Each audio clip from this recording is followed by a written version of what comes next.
రామచంద్ర గిట్లున్నారేంది అసలు?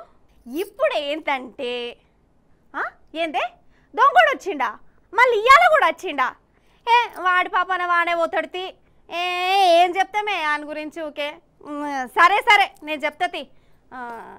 అయితే ఏం లేదోల్లా, ఇప్పుడు మళ్ళీ దొంగ కూడా వచ్చిండట. అది కూడా జత్యాల నుండి వచ్చిండట. ఆ మహానుభావుని గురించి చెప్పాలని మా వాళ్ళు స్పెషల్గా రిక్వెస్ట్ ఉంటే చేస్తురు. మరి వాడు గంతగనం చేసిన ఘనకార్యం ఏంది, అసలు ఏం చేసిండు, ఎట్లా కళా పోషణ చూయించిండు, కష్టానికి ఫలితం దక్కిందా, ఏమన్నా గిట్టుబాటు అయిందా కాలేదా అరుచుకుందాం రారే. జత్యాల జిల్లా కతల్పూర్ కాడ సత్యనారాయణ స్వామి గుడి ఉన్నది. పవర్ఫుల్ అట. జనాలు కూడా బాగానే అత్తురు, మొక్కుతురు పోతురు. అయితే గుడి బంద్ చేసినాక ఒకడు అత్తుండు చూడు, ఎట్లెట్లను దర్వాజాలు అయితే తీసుకొని లోపలికి వచ్చిండు. డైరెక్ట్ హుండీకే సూటు పెట్టిండు. మంచిగా వజనే ఉన్నది కదా, ఇక దీన్ని పొతం చేయాలనుకుంటుండు కావచ్చు. కానీ తాళమేమో తెరుచుకుంటలేదు. ఏం చేయాలబ్బా, దీన్ని ఎట్లా తీసుడు? ఏం దోత్తలేదు. అటు జనాలు కూడా అత్తలేరు. సప్పుజేక మోసుకపోదునా? మోసుకపోతా.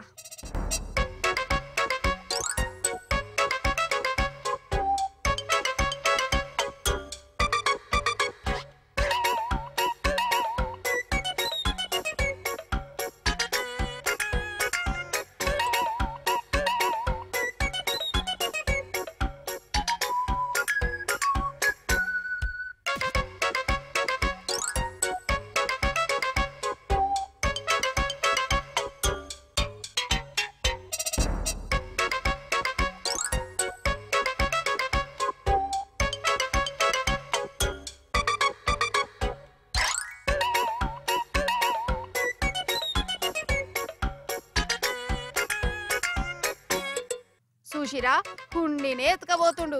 కానీ వీనికి బయట కూడా తాళం తెరుచుకోలేదట. రెక్కల కట్టమంతా వేస్ట్ అయిపోయింది అనుకుంటా. మళ్ళీ ఏడున్న హుండిని ఆన్న తీసుకొచ్చి పెట్టిండట. ఇక వీని లలిత కళలను దేవుడు చూడకుండా ఆన్నే పెట్టిన సీసీ కెమెరాలు మాత్రం చూసినాయి. ఇక వీని దొరకబట్టే పనుల పోలీసులు పడ్డారు. కానీ రాను రాను దొంగలు ఎట్లయితుర్రో చూడు, భయం భక్తి లేకుండా దేవులను కూడా ఇడిచిపెడతలేరు.